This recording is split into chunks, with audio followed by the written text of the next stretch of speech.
الرحمن الرحيم الملك القدوس السلام المؤمن المهيمن العزيز الجبار المتكبر الخالق البارئ المصور الغفار.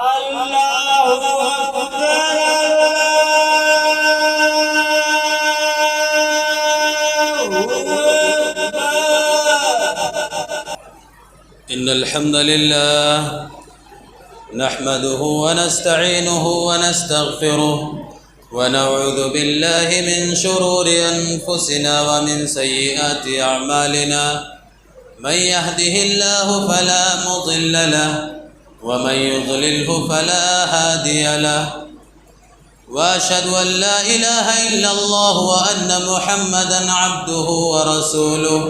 أما بعد فإن خير الحديث كتاب الله وخير الهدي هدي محمد صلى الله عليه وسلم وشر الأمور محدثاتها وكل محدثة بدعة وكل بدعة ضلالة وكل ضلالة في النار. قال النبي صلى الله عليه وسلم أفضل أيام الدنيا أيام العشر يعني ذي الحجة. قيل ولا مثلهن في سبيل الله قال ولا مثلهن في سبيل الله إلا رجل عفر وجهه في التراب. تمام قسم کی تعریفات و توصیفات رب ذوالجلال خالق کائنات مالک ارض و سما کے لیے ہے. بعدہ لاکھوں کروڑوں درود و سلام ہو رب العالمین کے بھیجے ہوئے تمام انبیاء کرام اور رسولان اعظام پر، خصوصاً ہمارے آخری نبی جناب احمد مجتبیٰ محمد مصطفیٰ صلی اللہ علیہ وسلم. برادران اسلام، یہ ذوالحجہ کا ذوالقعدہ کا آخری عشرہ چل رہا ہے. تقریباً 27 تاریخ ہے، یعنی 2-3 دن کے اندر ذوالحجہ کا مہینہ شروع ہونے والا ہے. اللہ تبارک و تعالی نے ہم تمام انسانوں کو جو پیدا کیا، اگر غور کریں تو ہم مخلوق ہونے کے باوجود بھی ہمارا ہر قدم کسی نہ کسی مقصد پہ پڑتا ہے. کسی سے اگر ملاقات کے لیے ہم جاتے ہیں یا کسی کو فون کال کرتے ہیں 2-4 مہینے کے بعد، تو کوئی نہ کوئی ضرورت پوشیدہ ہوتی ہے، کوئی مقصد ہوتا ہے. ایسے ہی کوئی خلوص والا آج رہ نہیں گیا کہ کوئی بس محبت میں حال چال لینے کے لیے فون کرتا ہے، کوئی مقصد ہوتا ہے. لیکن ہم نارمل سی مخلوق ہیں، ایک ادنا سی مخلوق ہیں. ہمارا یہ عالم، آپ سوچیں کہ رب ذوالجلال جو خالق کائنات ہے، مالک ارض و سما ہے، جس نے پوری کائنات کی تخلیق کی ہو، جس نے وقت کی کو تخلیق کیا ہو، جس نے ذرے سے لے کے اور کوہستان تک سب کی تخلیق کی ہو، کیا حضرت انسان کو اس نے بے مقصد پیدا کیا ہوگا؟ ہرگز نہیں. ہماری تخلیق کا بھی ایک خاص اور خاص الخاص مقصد ہے. ایک مقصد کے تحت ہمیں پیدا کیا گیا. جنت اور دوزخ کو ایسے نہیں پیدا کیا گیا. ہماری تخلیق ہوئی، ہمیں مسجد الملائکہ بنایا گیا، آدم کو پیدا کیا گیا اور فرشتوں سے سجدہ کرایا گیا، جنت میں ہمارا ٹھکانہ بنایا گیا، اس کے بعد دنیا میں بھیجا گیا. ایک لمبا پروسیس اس کے پیچھے چل رہا ہے. اس کے پیچھے ایک بہت بڑا مقصد بھی ہے. رسول اللہ نے فرمایا الدنیا مزرعۃ الآخرہ، الدنیا مزرعۃ الآخرہ، دنیا آخرت کی کھیتی ہے، جو ہم یہاں بوئیں گے وہاں کاٹنا ہوگا. تو ہماری پیدائش کا ایک مقصد ہے، اور اس مقصد کو بھی رب العالمین نے فرمایا وما خلقت الجن والانس الا لیعبدون. ہم نے انسانوں کو اور جناتوں کو صرف اور صرف اپنی عبادت کے لیے پیدا کیا. الا لیعبدون، حصر کے ساتھ فرمایا، صرف اپنی عبادت کے لیے. یعنی ہمارا مقصد تخلیق جو ہے صرف اور صرف اللہ رب العالمین کی عبادت ہے، اس کی رضا اور خوشنودی. لہٰذا ہر مومن، ہر مسلمان کے لیے پہلی اور آخری کوشش یہی ہونی چاہیے کہ کسی ایسے عمل کو انجام دیں جس سے رب العالمین ہم سے راضی ہو جائے اور خوش ہو جائے. کیونکہ اللہ کی رضا ہی ہماری پیدائش کا مقصد ہے، اس کی عبادت ہی ہماری تخلیق کا مقصد ہے. اور پھر جیسا ہم بوئیں گے ویسا کاٹیں گے. یہ دنیا آخرت کی کھیتی ہے، جو یہاں بویا جائے گا اس کا ثمرہ، اس کا پھل وہاں ملنے والا. اب یہاں افسوس کی ایک بات یہ ہے کہ ہم انسانوں کی معمولی سی تخلیق، ایک مثال دوں گا چھوٹی سی. موبائل ہر جیب میں آج موجود ہے، ہر جیب کے اندر. انسانوں کی تخلیق ہے، انسان نے اس کو انوینٹ کیا، اس کی کھوج کی، اس کو پیدا کیا، اس کو بنایا۔ اس کی تخلیق کے مقصد کیا تھا اصل میں؟ اگر بیسک میں جا کر کے دیکھیں، گہرائی میں، سب سے پہلے تو اس کی تخلیق کا ایک ہی مقصد تھا، فون کال پر دور دراز کسی سے بات کر لینا، یہی ایک مقصد تھا۔ اس کے اندر بہت ساری چیزیں پھر ایڈ کی گئیں، کی پیڈ سے اسکرین ٹچ تک آیا، بہت سارے مدارج طے کرتا ہوا، جیسے انسانوں نے ترقی کی پتھر کے زمانے سے لے کے آج تک بہت ساری ترقی کر لی انسان نے، اسی طرح سے ہمارے موبائل فون نے بھی بڑی ترقی کی ہے۔ چارجر موٹی پن، پتلی پن سے لے کر کے میگنیٹ چارجر تک پہنچ گیا، اور کی پیڈ سے لے کے اسکرین ٹچ تک، اور دنیا بھر کی ساری چیزیں، اور ساری چیزوں اس کے اندر جمع ہو گئی، کمپیوٹر کے بہت سارے آپشنز اور دنیا بھر کے آن لائن کرنے والے ورک، سب کچھ اس کے اندر آ گئے۔ لیکن اس کا مقصد تخلیق کیا تھا؟ فون پر بات کرنا۔ آپ اگر دیکھیں، آج آپ اس موبائل فون کے اندر کچھ بھی کر رہے ہو، چاہے آپ چیٹنگ کر رہے ہیں، سوشل میڈیا پر ہیں، یا کوئی ویب سائٹ کھولے ہوئے ہیں، کوئی آن لائن ورک کر رہے ہیں، کچھ بھی کر رہے ہو، اگر فون کال آ رہی ہے تو سب اپنی جگہ پہ ٹھپ ہو جاتا ہے۔ سب سے پہلے موبائل اسکرین پہ کیا دکھاتا ہے؟ کہ فلاں بندہ آپ کو فون کر رہا ہے۔ یعنی مقصد تخلیق کو اتنی مدارج کے بعد بھی موبائل فون نہیں بھولا۔ ایک بے جان چیز جو ایک مخلوق کی مخلوق ہے، ایک مخلوق کی تخلیق ہے، وہ اپنے مقصد تخلیق کو بھولا نہیں۔ اور حضرت انسان اذان کی آواز آتی ہے تو کان میں ایئر بڈ ڈال لیتے ہیں۔ وہی نوح علیہ السلام کی قوم میں جب نوح علیہ السلام دعوت دیا کرتے تھے تو کیا کرتے تھے؟ یجعلون اصابعهم فی آذانہم، وہ لوگ اپنی انگلیوں کو اپنے کان میں ٹھوس لیتے تھے۔ آج ہم تو ترقی کر گئے نا، ہم ایجوکیٹڈ ہو گئے، ترقی یافتہ لوگ، انگلی نہیں ٹھوستے، ایئر بڈ ڈال لیتے، ایئر فون کان میں ڈال لیتے۔ تو یعنی کہ وہی جاہل قوموں کی ریت رواج ہمارے اندر ابھی تک بستی چلی آ رہی ہے۔ ہم اپنے مقصد تخلیق کو بولیں، یہ بہت افسوس کی بات ہے۔ ایک معمولی سا بے جان سا انسٹرومنٹ اپنے مقصد تخلیق سے پھرتا نہیں ہے، کسی بھی چیز میں بزی ہو، اگر فون آتا ہے سب کو روک دیتا ہے۔ لیکن مسلمان کسی بھی معمولی کام میں بزی ہو، کام ہی نہ ہو، ایسے ہی بیٹھا ہوا ہو، تب بھی اذان آتی ہے تو اٹھ کے نکل جائے گا کسی دوسری طرف، یا گپ شپ میں بزی ہو جائے گا۔ یہ بہت افسوس کی بات ہے۔ تو مسئلہ یہ بات یہ چل رہی تھی کہ اللہ رب العالمین نے اپنے تخلیق کے لیے پیدا کیا، اپنی رضا اور خوشنودی کے لیے پیدا کیا، اور اس کے بعد گاہے گاہے ایسے مواقع بھی دیتا ہے کہ جہاں آپ تھوڑے سے عمل کر کے بہت زیادہ ثواب کما سکتے ہیں۔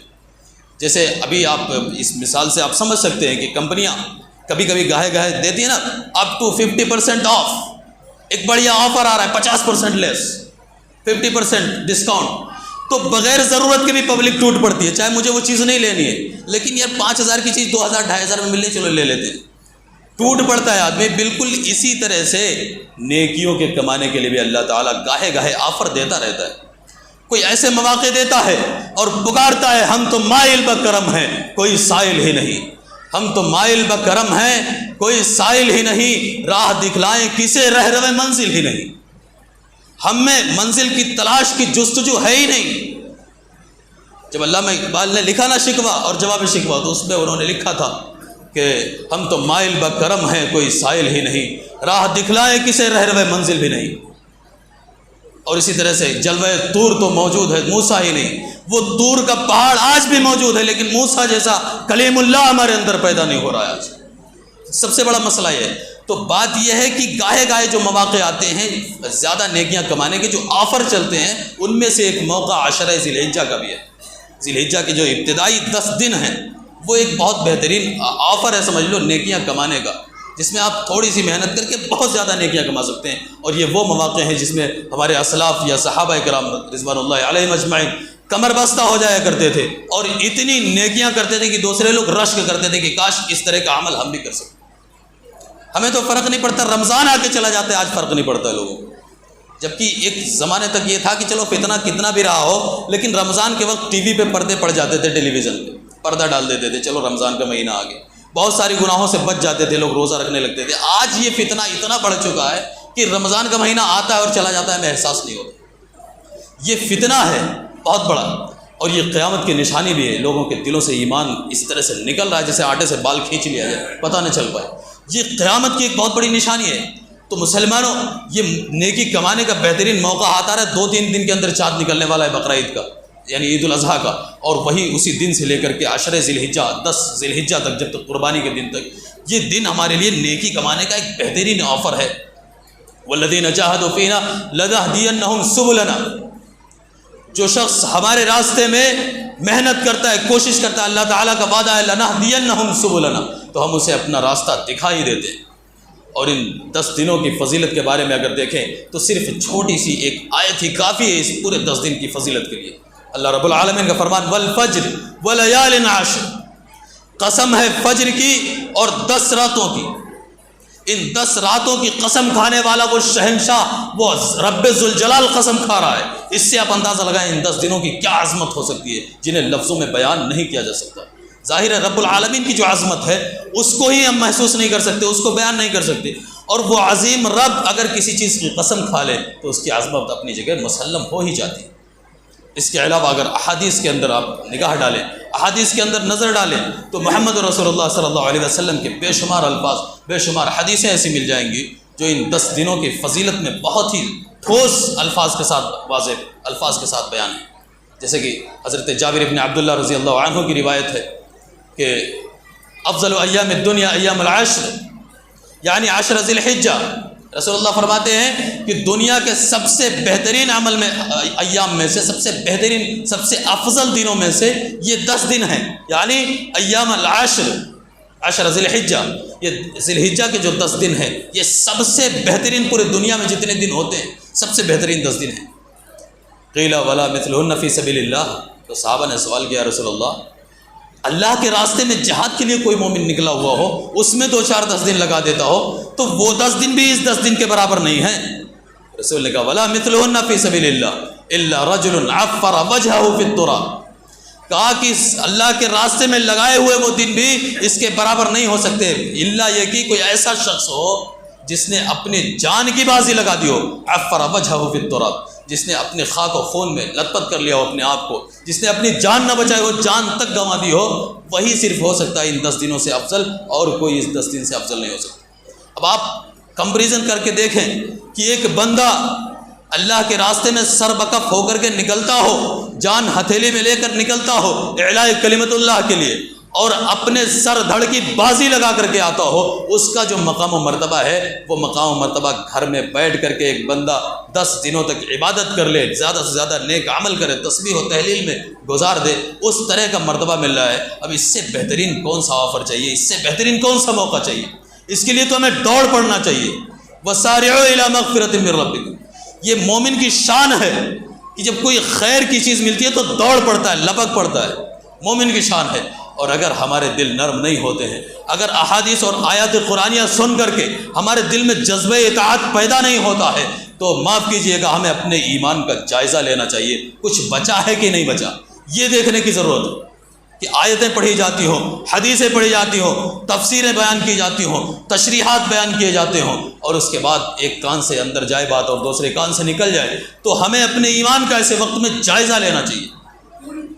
کیونکہ صحابہ کرام رضوان اللہ علیہم اجمعین میں سے بعض لوگوں کا کہنا ہے کہ کنا مرتن اذا سمعنا یقول قال رسول اللہ صلی اللہ علیہ وسلم اصغینا الیہ بآذاننا، ہم لوگ راستہ چلتے تھے، صحابہ کہتے راستہ چلتے ہوئے اگر کہیں سے ایک آواز آتی تھی کہ رسول اللہ نے ایسا کہا ہے تو ہم ٹھہر کے کان لگا دیتے تھے کہ رسول کی وہ بات ہمارے کان میں آ جائے۔ یہ مومن کی پہچان ہے۔ اور ہمارا کیا معاملہ ہے؟ ہمارا معاملہ بالکل الٹ گیا ہے، اور اس کے بعد ہم کہتے ہیں کہ وہ تو مسلمان ہر جگہ ستائے جا رہے ہیں، پریشان کیے جا رہے ہیں، مسلمانوں کے خلاف پروپیگنڈے ہو رہے ہیں۔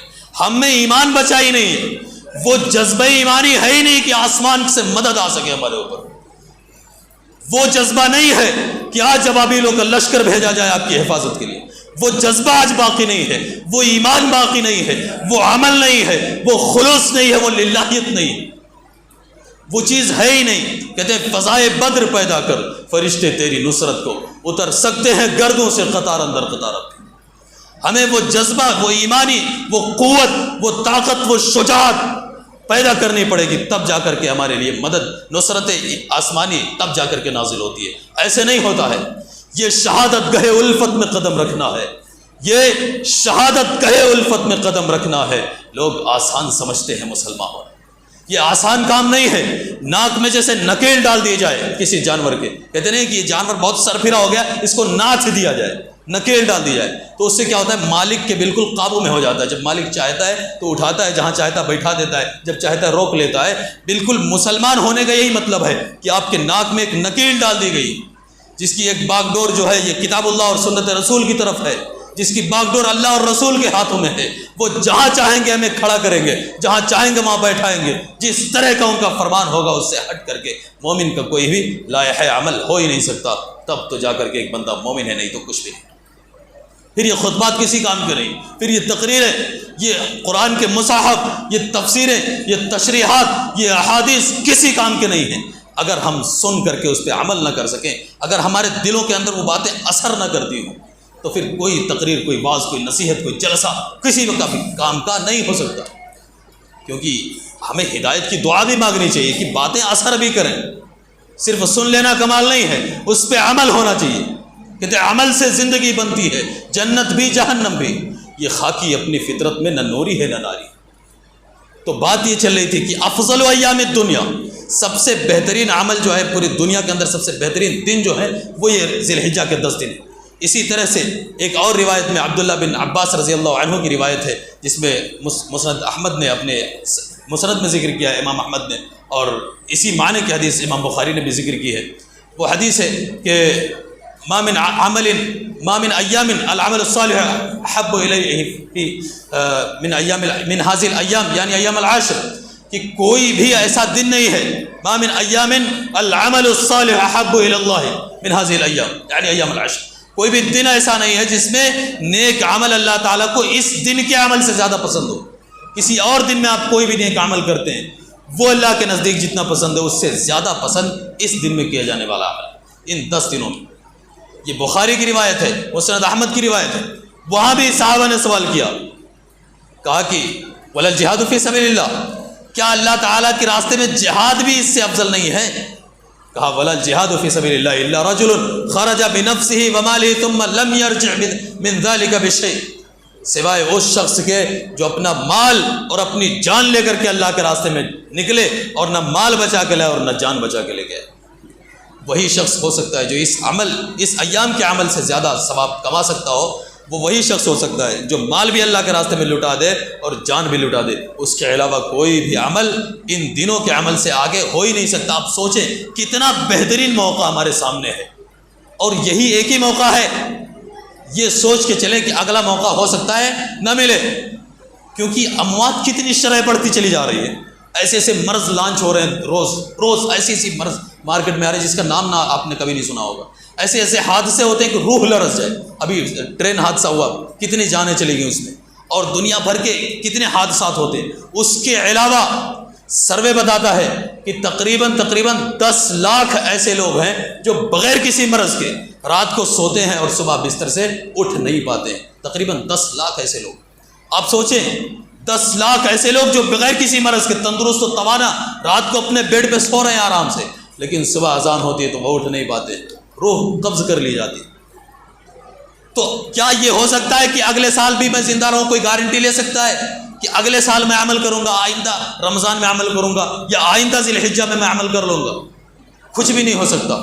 آج کا دن ہی ہمارے پاس ہے اور اس کے علاوہ کوئی دن بھی نہیں ہے. اللہ نے دے دیا تو اس کا فضل ہے, اگر نہیں دیا تو ہمیں آج ہی محنت کرنی ہوگی, کوشش کرنی ہوگی. واللہ علامہ ابن عثیمین رحمہ اللہ کہتے ہیں کہ ہر انسان کو ایک دن اس فیز سے گزرنا پڑے گا, اس حال سے گزرنا پڑے گا جب وہ سوچے گا, پچھتاوا کرے گا کہ کاش ایک بار اور سبحان اللہ کہہ دیا ہوتا زندگی میں, کاش ایک بار اور الحمدللہ کہہ دیا ہوتا, تو آج یہاں پچھتانا نہ پڑتا.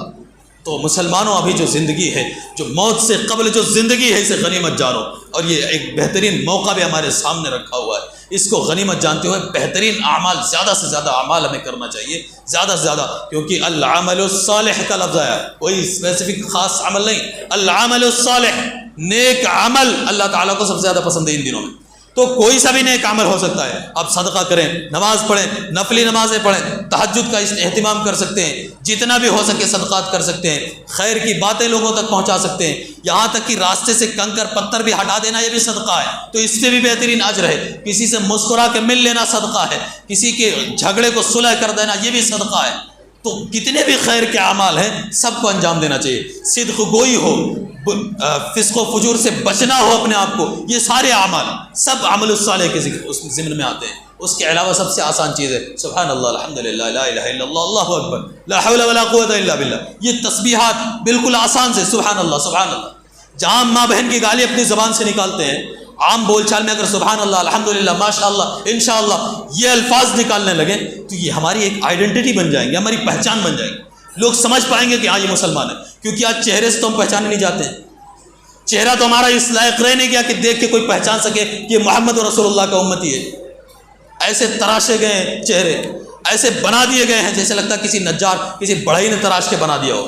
ایسا لگتا نہیں کہ رب العالمین کے ہاتھوں سے بنائی ہوئی مخلوق ہے، لگتا ہی نہیں کہ یہ اشرف المخلوقات ہے، کیونکہ رب نے جس چیز کا حکم دیا ہے ہم ان ساری چیزوں کی مخالفت ہی کر رہے ہیں۔ مسنون طریقہ جو داڑھی کا، اس سے ہمیں اعتراض ہے۔ ہم چھلاتے رہے، مڑاتے رہے داڑھیاں، جب وہ فیشن بن گیا، فرنچ کٹ یا اور کوئی کٹ، جب وہ فیشن بن گیا تو ہم نے رکھ لیا۔ تو یہ محمد رسول اللہ کے فالوورس ہیں یا کسی ایکٹر کے فالوورس؟ اور یاد رکھیں رسول اللہ کا وعدہ ہے المرء مع من احب، کوئی بھی شخص اسی کے ساتھ کھڑا کیا جائے گا جس سے محبت کرتا ہے، جس کو فالو کرتا ہے، اسی کے ساتھ کھڑا کیا جائے گا۔ اب اپنی زندگیوں میں ہمارے نوجوان جھانک کر کے دیکھیں کہ ہم کس کو فالو کر رہے ہیں۔ ہماری ہیئر اسٹائل کیا محمد رسول اللہ کی ہیئر اسٹائل سے ملتی ہے؟ کیا ہمارے چہرے مہرے، کیا ہمارے لباس، کیا ہمارا اٹھنا بیٹھنا، یا ہمارے زبان سے نکلنے والے الفاظ کیا مسنون الفاظ ہیں؟ کیا ہمارے اسلاف سے ملتے ہیں؟ کیا ہمارے صحابہ سے ملتے ہیں؟ کیا ہمارے رسول اللہ سے ملتے ہیں؟ کیا ان میں کتاب و سنت کی کوئی گواہی، کوئی دلیل ملتی ہے؟ نہیں ہے۔ قضا کرنے سے رسول اللہ نے منع کیا کہ قضا حرام ہے۔ قضا کیا ہے؟ قضا یہ بال کو کسی ایک طرف باریک کر دینا اور کسی ایک طرف بڑا بڑا رکھ لینا۔ اس کو 1400 سال پہلے رسول اللہ نے حرام قرار دیا ہے کہ کسی طرف بال کو ایک دم باریک کر دیا جائے، موڑا دیا جائے، یا کسی طرف بہت بڑا رکھا جائے۔ آج کیا چل رہا ہے ٹرینڈ؟ آج یہی چل رہا ہے، فلاں کٹ کے نام سے یہی چل رہا ہے۔ اور آپ دیکھیں 10 20 50 سال یا پرانے بزرگوں سے آپ پوچھیں کہ پہلے جب چور پکڑے جاتے تھے تو سزا کیا دی جاتی تھی؟ کیا سزا دی جاتی تھی؟ کہیں چھیل دیا جاتا تھا، کہیں چھوڑ دیا جاتا تھا، یہی تو سزا تھی۔ یہ ایک لعنت کا طوق ہے جو ہمارے سروں پہ آج دکھائی دے رہا ہے۔ یہ ملعونیت، لعنت جھلکتی تھی اس پہ۔ یہ چور اور پکڑا گیا، کسی جرم میں پکڑا جاتا تھا تو یا تو چہرے پہ کالک مل دی جاتی تھی، یا تو ایسے بال کسی طرف چھیل دو، کسی طرف چھوڑ دو، تاکہ کوئی دیکھے تو لگے کہ یہاں چوٹا آ رہا ہے، کوئی کہیں سے چوری کر کے آ رہا ہے، کوئی پکڑا گیا ہوگا، کوئی غلط کام کر کے آ رہا ہے۔ آج وہی چیز فیشن بنی ہوئی جا رہی ہے۔ آج ہمارے نوجوان اسی کو اپنا رہے ہیں اور اس کو سمجھتے کہ فیشن ہے۔ ہم اندھے کیے جا رہے ہیں، اندھے کیے جا رہے ہیں۔ ہمیں کنٹرول کیا جا رہا ہے ریموٹ کنٹرول کے ذریعے سے، ہماری نسلوں پر قبضہ کیا جا رہا ہے۔ دو طرح کی غلامی ہوتی ہے، ایک فزیکل غلامی ہوتی ہے، ایک مینٹلی غلامی بنایا جاتا ہے۔ آج آپ کو کوئی زنجیر میں جکڑ کے آپ سے کام نہیں کروا رہا ہے، فرعون کی طرح کہ بنی اسرائیل کو باندھ لیتا تھا اور مار مار کے کام کرواتا تھا، وہ دور نہیں ہے۔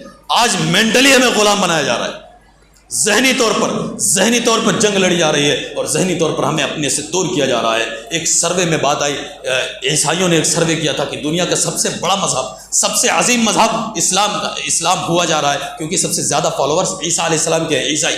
تو کہہ رہے ہیں سیکنڈ نمبر پہ سب سے بڑا مذہب اسلام ہے۔ تو ایسا نہ ہو کہ کچھ دنوں میں یہ نمبر 1 پہ آ جائے۔ انہیں یہ خدشہ تھا، ہم تو سوئے ہوئے قوم ہیں، ہمیں کوئی فرق نہیں پڑتا کوئی آگے جائے کوئی پیچھے ہے، ہمیں کوئی فرق نہیں پڑتا، صرف اپنے دسترخوان سے مطلب ہے اور کسی سے مطلب نہیں، چاہے پڑوسی بھوکا مر جائے۔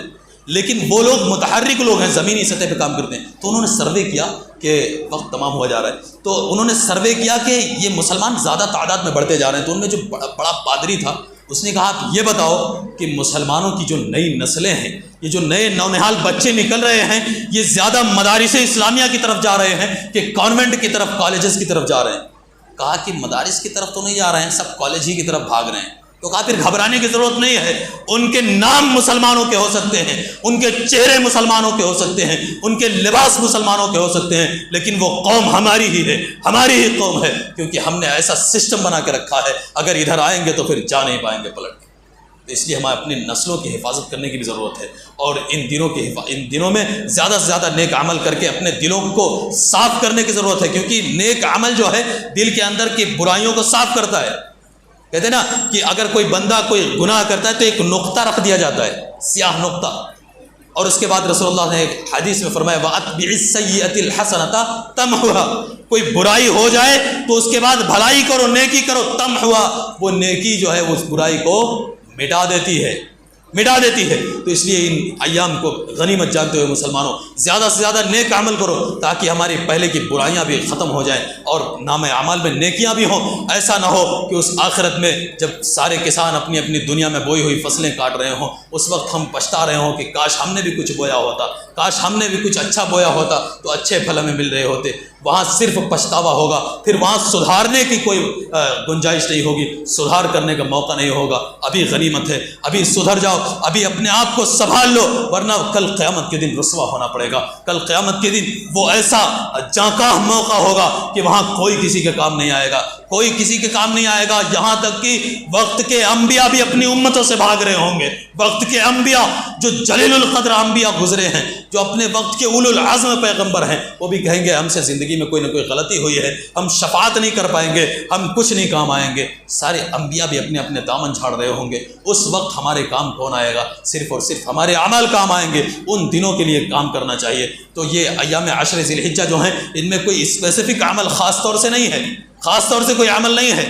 جتنے بھی نیک عمل ہیں سب مطلوب ہے، چاہے وہ صدقہ ہو، نماز ہو، روزہ ہو، زکوٰۃ ہو، سب کچھ جتنے بھی عمل آپ انجام دے سکتے ہیں سب کچھ کرنا ہے۔ لیکن اس ایام کی فضیلت کے بارے میں حافظ ابن حجر عسقلانی رحمہ اللہ نے بڑی جامع بات کہی ہے فتح الباری کے اندر کہ وَالسَّبَبُ فی امتیاز هذه الایام، کہتے ہیں کہ ان دنوں کے امتیاز میں جو بہترین سبب ہے وہ کہہ رہے ہیں کہ میرے بارے میں میرے خیال سے یظہر لنا، جو میرا خیال ہے کہ سب سے بہترین عمل، سب سے بہترین ایام کیوں ہے یہ چیز؟